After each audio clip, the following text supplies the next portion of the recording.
ನಮಸ್ಕಾರ ಸ್ನೇಹಿತರೆ, ನೀವು ಸಾಮಾಜಿಕ ಜಾಲತಾಣದಲ್ಲಿ ಸಾಕಷ್ಟು ಬ್ಯುಸಿಯಾಗಿದ್ದರೆ ಹಾಗೆ ಸಾಮಾಜಿಕ ಜಾಲತಾಣದಲ್ಲಿ ನೀವು ಒಂದಷ್ಟು ಆ್ಯಕ್ಟಿವ್ ಆಗಿದ್ದರೆ ನಿಮಗೆ ಗೊತ್ತಾಗುತ್ತೆ ನಾನು ಯಾವ ವಿಚಾರದ ಬಗ್ಗೆ ಮಾತನಾಡ್ತಿದ್ದೀನಿ ಅಂತ. ಈಗಾಗಲೇ ತಮ್ಮನೆಲ್ಲ ನಿಮಗೂ ಗೊತ್ತಾಗಿರುತ್ತೆ. ಸೊ ಒಳಗಿನ ವಿಚಾರ ಏನಪ್ಪ ಅಂದರೆ, ಜೀವನ ಪೂರ್ತಿ ನಡೆಯಲಾಗದ ಒಬ್ಬ ಹ್ಯಾಂಡಿಕ್ಯಾಪ್ಗೆ ಮದುವೆ ಮಾಡಿಸಿರುವ ಟಾಲಿವುಡ್ ನಟ. ಸೊ ಕಾಲಿವುಡ್ನಲ್ಲಿ ಏನಾಯಿತು, ಯಾಕೆ ಆ ಮಗನಿಗೆ ತಮಗೆ ನಿಂತುಕೊಳ್ಳುವಂತಹ ಶಕ್ತಿಯೇ ಇಲ್ಲದಂತಹ ಮಗನ ಒಂದು ಮದುವೆ ಮಾಡಿದ್ದಾರೆ? ಹಾಗಿದ್ರೆ ನೆಟ್ಟಿಗರ ಒಂದು ಮಾತೇನಾಗಿರಬಹುದು ಗೊತ್ತಾ? ಯಾಕೆ ಆ ಹೆಣ್ಣು ಮಗು ಜೀವನವನ್ನು ಹಾಳು ಮಾಡಿದ್ದೀರಿ ಅಂತ. ಆ ಹೆಣ್ಣು ಮಗು ಆದರೂ ಹೇಗೆ ಒಪ್ಕೋತು ಈ ಮದುವೆನ ಅಂತ. ಜಸ್ಟ್ ಇದೊಂದು ವಿಷಯ ಕಾನ್ವರ್ಸೇಷನ್ ಇದೀಗ ಸಾಕಷ್ಟು ಸೋಷಿಯಲ್ ಮೀಡಿಯಾಗಳಲ್ಲಿ ನಡೀತಾ ಇದೆ. ಒಂದಷ್ಟು ಕಮೆಂಟ್ ಸೆಕ್ಷನ್ ನೋಡ್ತಾ ಇದ್ದರೆ ಒಂದು ರೀತಿ ಅನಿಸುತ್ತೆ, ಸೊ ಯಾಕೆ ಬೇಕಿತ್ತು ಅಂತ. ಹೌದು ಸ್ನೇಹಿತರೆ, ಕಾಲಿವುಡ್ನ ಖ್ಯಾತ ನಟ ನೆಪೋಲಿಯನ್ ಮಗನ ಧನುಷ್ ಏನಿದ್ದಾರೆ, ಅವರ ವಿವಾಹ ನಡೀತು 7ನೇ ತಾರೀಕು. ಜಪಾನ್ನಲ್ಲಿ ಅದ್ದೂರಿಯಾಗಿ ಮದುವೆ ಮಾಡ್ತಾರೆ ಮಗನ ಧನುಷ್. ಮದುವೆ ಫೋಟೋಗಳು ಸಾಕಷ್ಟು ವೈರಲ್ ಆಗುತ್ತೆ. ಜಾಲತಾಣದಲ್ಲಿ ವೈರಲ್ ಆಗ್ತಿರುವಂತಹ ವಿಡಿಯೋಗಳು ಹಾಗೆ ಫೋಟೋಗಳು ನೋಡಿರುವ ತಮಿಳುನಾಡಿನ ಖ್ಯಾತ ಸಾಮಾಜಿಕ ಕಾರ್ಯಕರ್ತ ಹಾಗೆ ಕೃಷ್ಣವೇಲ್ ನೀಡಿರುವ ಹೇಳಿಕೆಗಳು ಭಾರಿ ಚರ್ಚೆ ಮೂಡಿಸಿದೆ.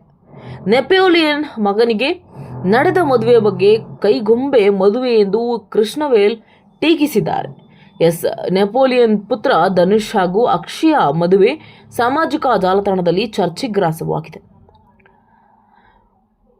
ಮಸ್ಕ್ಯುಲರ್ ಡಿಸ್ಟ್ರೋಫಿ ಅನ್ನೋ ಒಂದು ಕಾಯಿಲೆಯಿಂದ ಬಳಲುತ್ತಿರುವ ಧನುಷ್ ಜೀವನವಿಡೀ ಎದ್ದು ನಡೆಯಲಾಗದಂತಹ ಸ್ಥಿತಿಯಲ್ಲಿದ್ದಾರೆ.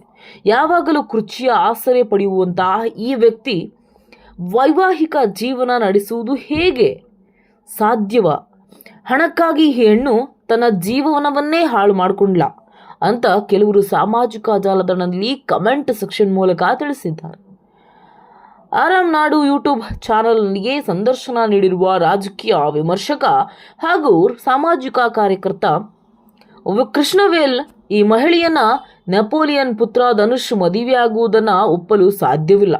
ಮದುವೆ ಯಾವುದಕ್ಕಾಗಿ ಪುರುಷರು ಮತ್ತು ಮಹಿಳೆಯರು ಇಬ್ಬರು ವೈವಾಹಿಕ ಮತ್ತು ಮಾನಸಿಕವಾಗಿ ಸಂತೋಷದಿಂದ ಬದುಕಲು ಮದುವೆ ಆಗ್ತಾರೆ ಅಲ್ವಾ? ಆದರೆ ಕೆಲವರ ಪ್ರಕಾರ ದೈಹಿಕ ಅಗತ್ಯಗಳಿಗಷ್ಟೇ ಜೀವನವಲ್ಲ, 2 ಮನಸ್ಸುಗಳು ಸೇರಿದ್ರು ಮಾತ್ರ ಜೀವನ ಎನ್ನುತ್ತಾರೆ.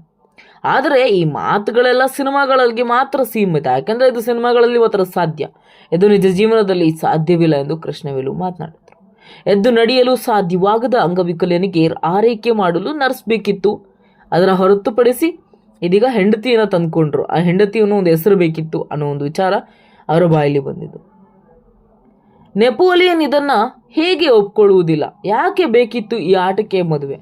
ಈ ಮದುವೆಯಿಂದ ಏನು ಪ್ರಯೋಜನ? ಹೆಣ್ಣಿನ ಬದುಕನ್ನು ಹಾಳು ಮಾಡುವುದು ಯಾವ ರೀತಿಯ ನ್ಯಾಯ? ಹೆಚ್ಚಿನ ಒಪ್ಪಿಗೆ ಮೇರೆಗೆ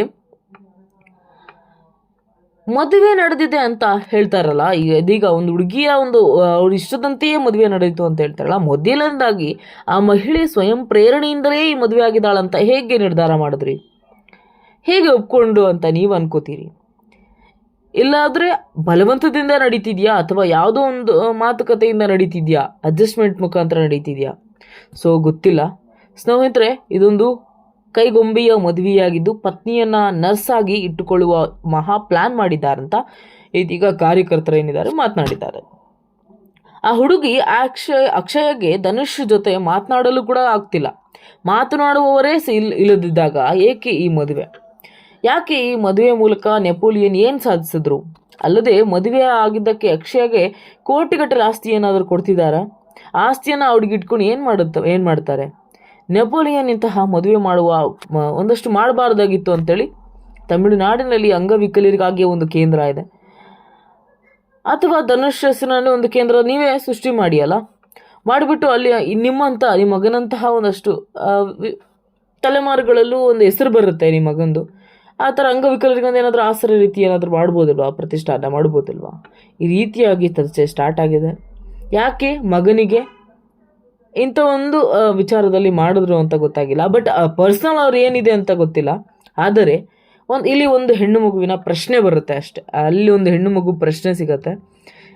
ಏನು ಮುಂದಿನ ಕತೆ ಏನು, ಆ ಮುಂದಿನ ಭವಿಷ್ಯ ಏನು ಆ ಹೆಣ್ಮಗುದು ಅಂತ. ಸದ್ಯ ಅವರಿಬ್ಬರಿಗೂ ಮದುವೆ ಆಗಿದ್ದಾರೆ. ಸೊ ಒಳ್ಳೆಯದಾಗಲಿ, ಚೆನ್ನಾಗಿರಲಿ. ಬಟ್ ಸೋಷಿಯಲ್ ಮೀಡಿಯಾದಲ್ಲಿ ಹರಿದಾಡ್ತಿರುವಂತಹ ವಿಚಾರ. ಸೊ ಇಷ್ಟಾಗಿತ್ತು ಸ್ನೇಹಿತರೆ. ನಿಮಗೂ ಅನಿಸ್ತಿರಬಹುದು ಒಂದು ಹ್ಯಾಂಡಿಕ್ಯಾಪ್, ಒಂದು ಅಷ್ಟು ಕೈಕಾಲು ಎಲ್ಲ ಚೆನ್ನಾಗಿರುವಂಥ ಹುಡುಗಿ ಹೇಗೆ ಮೇಂಟೈನ್ ಮಾಡ್ತಾಳೆ, ಯಾವ ರೀತಿ ಅವರ ಸಂಸಾರ, ಅವರ ಒಂದು ಜೀವನ ಹೇಗೆ ನಡೆಯುತ್ತೆ ಅನ್ನೋದು ಸಾಕಷ್ಟು ಜನಕ್ಕೆ ಒಂದು ಕ್ವಶನ್ ಮಾರ್ಕ್. ಸೊ ಅವರವರ ಮಧ್ಯೆ ಮ್ಯೂಚುವಲ್ ಅಂಡರ್ಸ್ಟ್ಯಾಂಡಿಂಗ್ ಇದ್ದಾಗ ಯಾವ ಒಂದು ಇದೂ ಬೇಕಾಗಿಲ್ಲ, ಯಾರ ಮಾತಿಗೂ ತಲೆ ಕೆಡಿಸ್ಕೊಳ್ಬೇಕಾಗಿಲ್ಲ.